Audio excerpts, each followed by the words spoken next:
Olha, em algum momento da jornada de fé, é bem comum sentir que aquela chama do serviço a Deus começa a diminuir, sabe? É uma luta real que muita gente enfrenta. Então, vamos entender por que isso acontece e, o mais importante, como é que a gente reencontra essa alegria e esse propósito. Então a grande pergunta é: como recuperar a vontade de servir a Deus quando ela parece ter sumido? O ponto de partida, e talvez isso seja uma surpresa, não é sair fazendo um monte de coisa na força do ódio, mas sim redefinir o que realmente significa servir. Pois é, antes de tentar reacender essa vontade de servir, é fundamental a gente entender o que é o serviço de verdade. Muitas vezes, a nossa visão fica limitada àquelas atividades dentro da igreja, mas o conceito, na verdade, é muito, muito mais amplo. E aqui está o pulo do gato. Servir a Deus significa viver a nossa vida inteira para a glória dele. Não é uma tarefa isolada que a gente faz no domingo, é uma orientação de vida. Cada ação, por mais simples que pareça, pode se tornar um ato de serviço quando o objetivo é agradar a Deus. Pensa só, um mecânico, um motorista de Uber, um entregador de pizza, uma dona de casa, um advogado, um médico. A nossa vocação do dia a dia é, na verdade, o nosso principal campo de serviço. Se a vontade de viver assim se apagou, opa, é um sinal de que algo precisa ser investigado. Agora sim, vamos investigar mais a fundo.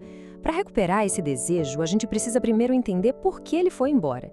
E esse é um momento que exige uma autoavaliação bem sincera.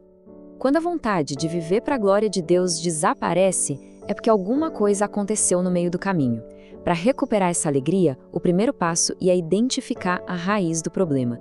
E geralmente, existem 3 causas principais por trás disso. As 3 causas raiz são essas aqui: pecado, negligência e idolatria. Vamos dar uma olhada em como cada uma delas pode afetar nosso coração e a nossa disposição para servir. A primeira causa é o pecado. Quando existe um pecado que não foi confessado e abandonado, ele age como um peso, sabe? Ele entristece o Espírito Santo e vai sufocando a alegria e a vontade de servir. A segunda causa é a negligência. Deixar de lado os chamados meios de graça, como a leitura da Bíblia, a oração e a comunhão com outros irmãos na fé, é como deixar uma plantinha sem água. Aos pouquinhos, a vitalidade espiritual vai murchando. E, por fim, a idolatria. Ela aparece quando alguma coisa ou até mesmo alguém se torna um ídolo no nosso coração, tomando lugar que pertence só a Deus. E olha, esses ídolos podem ser bem mais sutis do que estátuas de pedra. Olha só que claro que fica. De um lado, a gente tem Deus, que deveria ser a prioridade máxima. Do outro, os ídolos em potencial. Pode ser uma pessoa, um negócio, um bem material. Quando qualquer uma dessas coisas assume o lugar central na vida, a vontade de servir ao verdadeiro Deus inevitavelmente vai enfraquecer.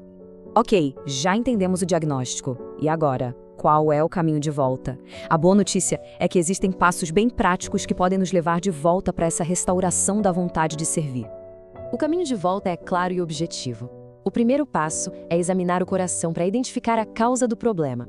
Depois, confessar os pecados a Deus com sinceridade. E, por fim, retomar o uso dos meios de graça, a oração, a leitura da palavra e a comunhão com a igreja. E aqui vem a grande promessa. Ao seguir esses passos, com certeza, a vontade de viver para a glória de Deus e servir ao Senhor vai voltar. Isso é uma afirmação de esperança, baseada na certeza da graça de Deus.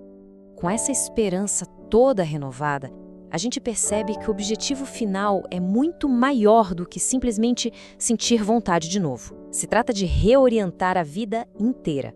O verdadeiro objetivo, então, é realinhar cada área da vida, do trabalho aos relacionamentos, para o propósito maior de glorificar a Deus.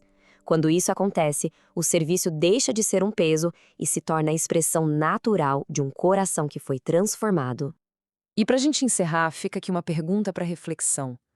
Ao olhar com honestidade para o próprio coração, o que ou quem realmente está ocupando o primeiro lugar hoje? A resposta para essa pergunta pode ser o começo de uma grande jornada de restauração.